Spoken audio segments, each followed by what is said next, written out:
Halo, selamat sore.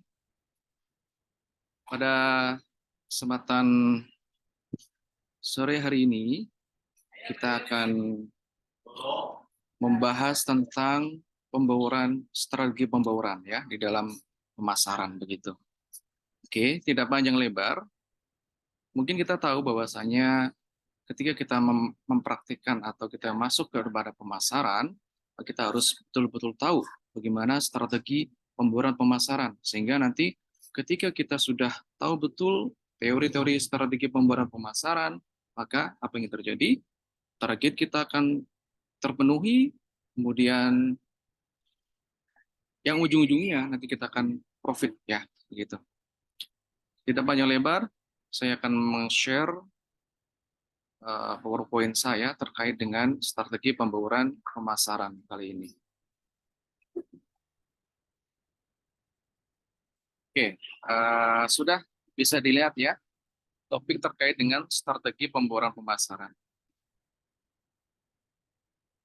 Baik, pada kesempatan kali ini ada 3 topik atau poin yang akan kita bahas dalam strategi pembauran pemasaran ini. Yang pertama adalah tentang bauran pemasaran sendiri, kemudian rencana pemasaran, dan kemudian bauran pemasaran. Baik, apa yang Anda ketahui tentang bauran pemasaran? Setelah beberapa research ataupun beberapa literasi yang sudah saya baca, bahwasanya yang namanya bauran pemasaran atau mungkin dikenal dengan marketing mix adalah kumpulan dari variabel-variabel pemasaran yang dapat dikendalikan yang digunakan oleh suatu badan usaha untuk mencapai tujuan pemasaran dalam pasar sasaran. Artinya apa? Jadi ada sebuah institusi atau perusahaan di mana mereka punya variabel-variabel pemasaran yang nantinya variabel-variabel ini akan dikendalikan untuk apa? Untuk mencapai tujuan dari institusi atau perusahaan itu sendiri. Baik, menurut Kotler, ya, Anda tahu ya bahwasanya Kotler adalah mungkin di dunia modern sekarang ini adalah dikenal dengan bapak pemasaran ya. Karya-karyanya banyak sekali dan beliau adalah sosok yang diikuti oleh orang-orang yang belajar tentang mengenai pemasaran begitu. Nah, menurut Kotler, bauran pemasaran itu adalah kelompok kiat pemasaran yang digunakan perusahaan untuk mencapai sasaran pemasarannya dalam pasar sasaran. Ya, hampir sama dengan pengertian sebelumnya. Baik. Kemudian setelah kita tahu apa itu bauran pemasaran, kita akan masuk ke rencana pemasaran. Apa itu rencana pemasaran? Rencana pemasaran adalah proses penentuan pendekatan komprehensif yang jelas kepada keinginan konsumen. Ya, artinya di sana akan ada beberapa indikator ataupun beberapa faktor yang benar-benar harus kita dekati secara komprehensif, ya, secara jelas, secara dekat, ya, untuk supaya apa? Supaya kita tahu keinginan konsumen itu apa, gitu. Itulah rencana pemasaran. Yang pertama apa? Yang perlu adanya pendekatan adalah riset pemasaran. Di mana riset pemasaran adalah identifikasi konsumen, produk yang diinginkan, dan cara pembelian mereka. Artinya, ketika kita sedang melakukan riset pemasaran, maka kita akan mempelajari kategori konsumen-konsumen, ya. Kemudian produk apa yang mereka inginkan. Kita tahu konsumen itu dibagi menjadi konsumen anak-anak, konsumen remaja, konsumen orang tua, begitu ya. Setelah kita tahu kategori-kategori itu, maka kita akan merajut atau menambahkan ke level selanjutnya apa? Yaitu produk-produk yang mereka inginkan. Ya, setelah kita tahu ternyata remaja suka sekali, contohnya suka sekali beli eh, tas ya yang unik-unik misalkan, atau mungkin anak-anak suka membeli mainan mobil-mobilan misalkan seperti itu. Nah, ketika kita sudah mengklasifikasi itu dari kategori konsumennya, produk yang diinginkannya, dan yang terakhir adalah bagaimana mereka melakukan pembelian, gitu ya. Setelah riset pemasaran sudah terlaksana, maka apa yang selanjutnya? Yang selanjutnya harus dilakukan adalah riset penjualan. Nah, riset penjualan itu apa? Adalah riset untuk keperluan promosi dan kontribusi atau distribusi berdasarkan temuan riset pemasaran. Nah, artinya apa? Jadi ada namanya kesinambungan ya. Bagaimana ketika riset pemasaran sudah terlaksana, maka itulah menjadi bahan pertimbangan untuk apa? Untuk dilakukan proses promosi ya gitu. Kemudian sistem informasi pemasaran. Apa itu sistem informasi pemasaran? Itu penghimpunan, penyeleksian, analisis, penyimpanan, dan penyebaran informasi pemasaran. Itu. Kemudian ada juga peramalan penjualan. Apa itu peramalan penjualan? Peramalan penjualan adalah untuk mengordinasikan keputusan pribadi dengan informasi pasar yang akurat. Ya, artinya apa? Artinya ketika kita akan memutuskan bagaimana kita akan memasarkan produk kita secara pribadi, pastinya harus ada faktor-faktor lain yang mendukung, ya, atau paling tidak menjadi insight kita, menjadi pemahaman kita, informasi kita tentang produk ataupun konsumer yang akan kita sasarkan begitu. Jadi tidak serta-merta itu adalah keputusan pribadi, namun harus ada di embel-embeli dengan informasi-informasi dari pasar yang akurat begitu. Itu adalah salah satu cara untuk memutuskan bagaimana memasarkan produk dengan tepat gitu, dengan akurat begitu. Kemudian rencana pemasaran. Rencana pemasaran adalah merumuskan rencana pencapaian tujuan dalam pemasaran jangka panjang dan penjualan. Kemudian evaluasi. Evaluasi itu apa? Mengidentifikasi, menilai penyimpangan-penyimpangan dari rencana pemasaran. Nah, ini gunanya apa? Gunanya adalah untuk memberikan input, ya, memberikan dampak yang positif untuk apa? Untuk supaya kita melihat ketika rencana-rencana tadi sudah terlaksana ternyata ada yang kurang, maka perlu adanya perkembangan atau apa namanya pembenahan ya, pembenahan strategi maupun pembenahan keputusan yang sudah tadi sebelum-sebelumnya dibuat. Oke, kita akan mempelajari pada topik ini salah satu adalah bauran pemasaran. Mungkin ketika Anda melihat ya ataupun mencari tentang bauran pemasaran, pasti kalian akan mendapatkan 4 P ya, 4 P's. Ya, product, price, promotion, in place. Oke, itu kebanyakan seperti itu. Namun perkembangannya itu akan menjadi 7 P's ya. Karena 7 P's itu apa? Yaitu selain ada product, price, promotion, place, ada juga proses, people, and physical evidence. Nah, itu adalah salah satu perkembangan dalam pemasaran, bauran pemasaran yang memang sangat perlu dan penting untuk diketahui ya, supaya apa? Supaya nanti sasaran, tujuan itu akan terpenuhi dengan baik. Baik, kita akan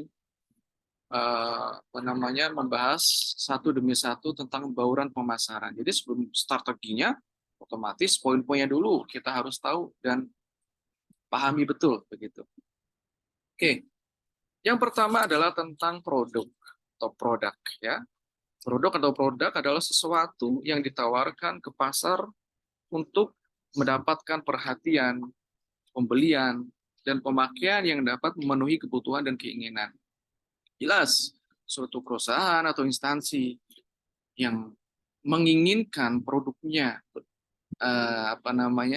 laku di pasaran, pasti harus memperhatikan apa yang ingin dibeli oleh konsumen, gitu. Apa yang dibutuhkan oleh konsumen, begitu. Ketika keinginan dan kebutuhan itu ada dari konsumen tentang produk kita, maka acceptable ya, produk kita akan diterima dengan baik, gitu. Itu tentang produk. Kemudian yang kedua adalah tentang price atau harga. Jumlah semua nilai yang diberikan oleh pelanggan untuk mendapatkan keuntungan dari pemilik atau menggunakan suatu produk dan jasa. Harga, ya, harganya harus sesuai dengan yang diganti oleh konsumen, begitu ya. Jangan terlalu tinggi, jangan terlalu rendah, namun tidak merugikan tidak merugikan institusi itu sendiri, namun win-win solution ya. Konsumen puas, Anda juga puas sebagai pelaku usahanya begitu.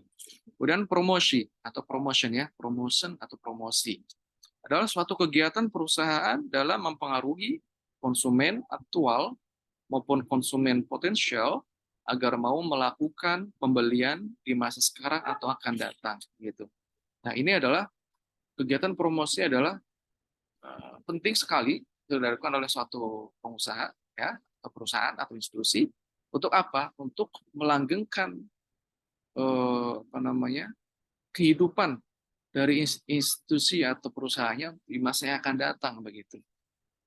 Kemudian saluran distribusi atau place ya, itu lembaga-lembaga distributor atau penyalur yang mempunyai kegiatan menyalurkan barang-barang atau jasa dari produsen ke konsumen.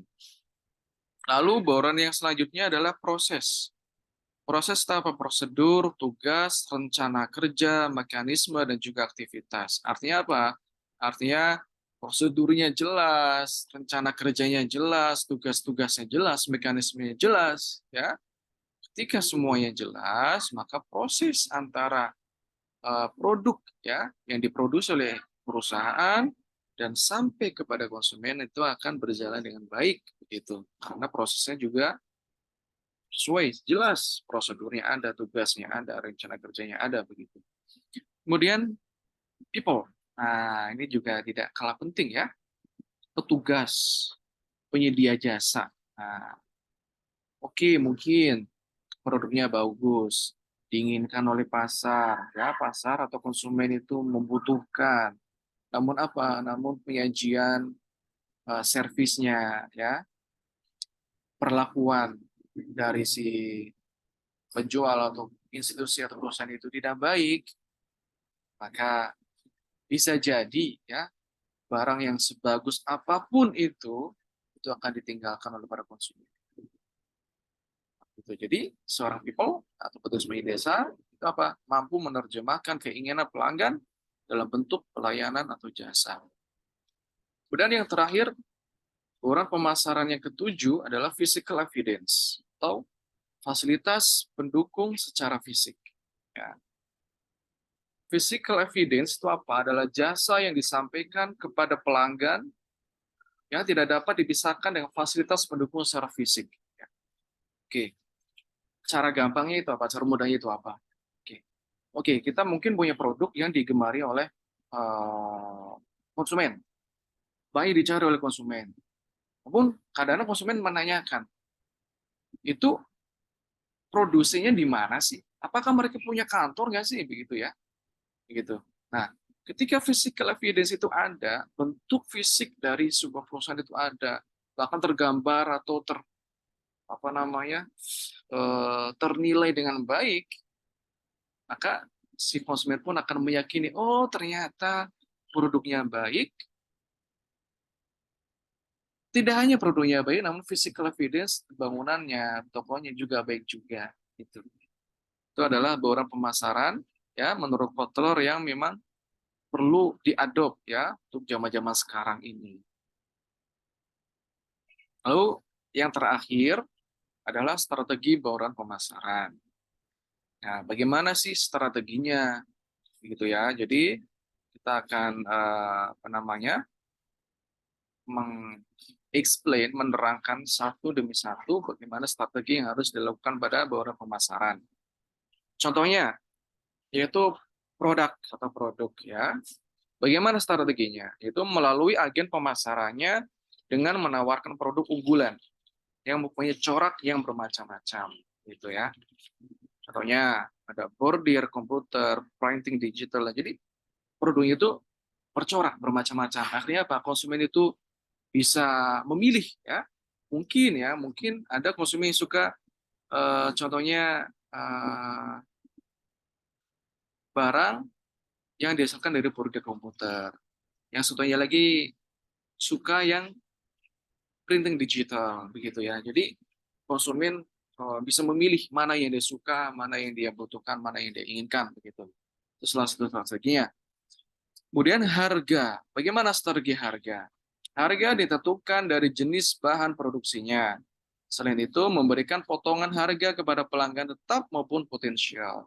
Apalagi kalau misalnya kita punya pelanggan tetap atau pelanggan potensial yang ingin atau mau membeli produk kita, strateginya apa? Itu strateginya dengan memberi potongan harga, begitu ya. Karena mungkin ya dengan ada potongan harga itu akan menjadi faktor pendukung ya, meskipun tidak ada, bukan satu-satunya faktor pendukung ya untuk mencari produk yang baik ya, karena kadang-kadang kita akan menemukan konsumen yang berapapun harganya akan dia beli. Yang penting apa? Yang penting produksinya bagus, produknya bagus begitu. Pun tidak kalah pentingnya juga kalau memang misalkan kita memberikan potongan harga supaya banyak ya konsumen yang membutuhkan kita. Dan tempat. Bagaimana strategi tempat untuk place? Itu dengan tempat yang strategis, akses jalannya mudah, tingkat kompetisinya rendah, begitu. Nah, benar ya. Jadi kalau misalkan tempatnya strategis, orang bisa ke tempat itu